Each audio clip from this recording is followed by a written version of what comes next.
Et prudence et bonne route. Partagez vos alertes mobilité. 0800 48 400.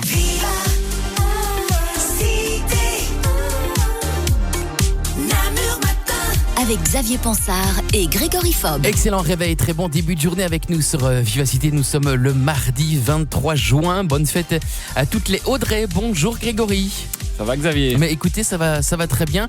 Alors la fraîcheur, c'est maintenant, il faut en profiter puisqu'après la chaleur va encore à nouveau pas faire l'actualité tout à l'heure en province de Namur, notamment avec cette vague de chaleur qui se prolonge jusqu'à au moins ce week-end. Aux alentours de 7h40, on recevra Frédéric qui va nous parler d'un événement à ne pas manquer. C'est du 25 au 27 juin. Ça s'appelle le Barnabir Estival, la 4e édition qui va se dérouler sur la citadelle de Namur.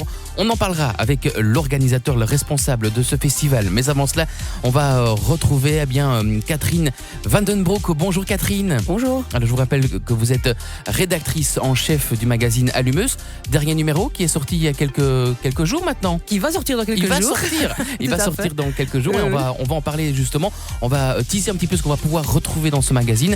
Qu'est-ce qu'on va pouvoir voir et qu'est-ce qu'on va parler tout à l'heure? On va aborder plusieurs choses, notamment les berges de Meuse qui changent un peu, qui évoluent. Et puis aussi des brasseries. Des brasseries. Qui nous invitent. Et puis des petits projets européens. Ça sera dans la suite de cette émission, évidemment. Puis on attend vos messages, les amis, via notre canal WhatsApp 0470 99 5000. J'espère que vous n'avez pas trop chaud. En tout cas, il faut bien s'aérer en ce début de journée puisque les températures, elles se situent entre 18 et 20 degrés. Ce sont les températures les plus basses de ce mardi. Votre lien direct avec l'équipe de Namur Matin sur WhatsApp. Namur Matin. 0470 99 5000. Il est 7h13.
Le Belge Henri Pieffer dans la playlist de Vivacité ce matin, c'était Run.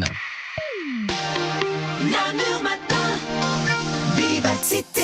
Et on retrouve Catherine Vandenbroek, rédactrice en chef du magazine Allumeuse, Grégory. Oui, pour évoquer l'actualité de la vallée de la Meuse. Alors, quels sont les sujets à pointer dans ce numéro d'été qui sortira bientôt de presse, Catherine? Une fois de plus, on a des bonnes nouvelles à partager. Les berges de la Meuse, d'abord. Il y a des aménagements qui avancent au niveau confort, des bancs, des aires de jeu, des coins pique-nique, des espaces pour se poser au bord de l'eau, simplement. Alors, on va visiter 3 brasseries qui viennent finalement des lieux de vie. On peut y boire des bonnes bières artisanales, évidemment, mais pas seulement. Et puis aussi, on va tout vous dire sur Chiffy, Catarex, CTL, des noms un peu bizarres, pour des micro-projets européens qui créent du lien transfrontalier. Il est question de patrimoine, d'ardoisière et de tiers-lieux. Et donc, ce numéro d'été à Lumeuse nous invite en bord de Meuse. Oui, ben oui, pendant longtemps, les villes de la vallée, que ce soit en Belgique ou en France, ont tourné le dos à la Meuse pour s'en prémunir. En fait, on en avait peur. Et depuis quelques années, elles se réapproprient le bord du fleuve, ce qui est vraiment un plus pour l'attractivité de ce territoire. Et à Namur, en province de Namur, il y a le programme qui s'appelle Namur province au fil de l'eau, qui est coordonné par le BEP. Mais ils y travaillent depuis une dizaine d'années et là, on voit les résultats. Et Catherine, en quoi consiste ce programme ?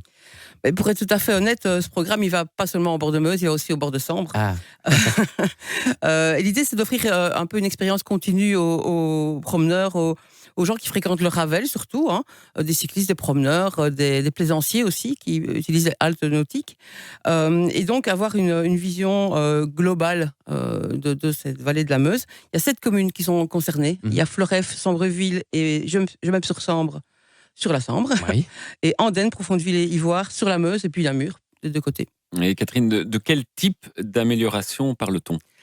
Mais on parle surtout de création de zones de détente, en fait, hein, des aires de jeu, des espaces de pique-nique, des barbecues, des endroits choisis vraiment pour agrémenter la balade ou l'itinérance sur le Ravel. C'est aussi pour assurer une cohérence de visibilité, le revêtement, le mobilier, la signalétique, tout ça pour qu'on ait une identité commune pour les berges de Sambre et Meuse en province de Namur. Et dans un instant, nous allons parler de 3 brasseries qui s'agrandissent en province de Namur. Ça sera juste après une petite pause. RTBF Vivacité présente la No Finish Line de retour du 24 au 28 juin à Bruxelles. Un défi solidaire unique. Entre amis ou en solo, parcourez un maximum de tours sur le circuit d'1 kilomètre, accessible 24 heures sur 24. No Finish Line du 24 au 28 juin au Parc Royal. Infos et inscriptions nofinishlinebrussels.be.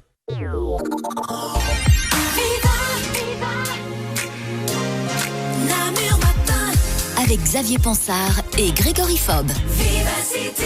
Et je vous rappelle qu'aujourd'hui, en ce mardi 23 juin, eh bien, on vous offre des places pour aller voir le film Les Caprices de l'enfant roi de Michel Leclerc avec Artus, Julia Piaton et Nemo Schiffman. Et pour cela, pour justement remporter ces places pour aller voir ce film, envoyez le mot film par SMS au 6003. C'est 1 € le SMS avec votre nom, prénom, coordonnées complètes, code postal et votre adresse email. Film par SMS au 6003. On vous souhaite bonne chance.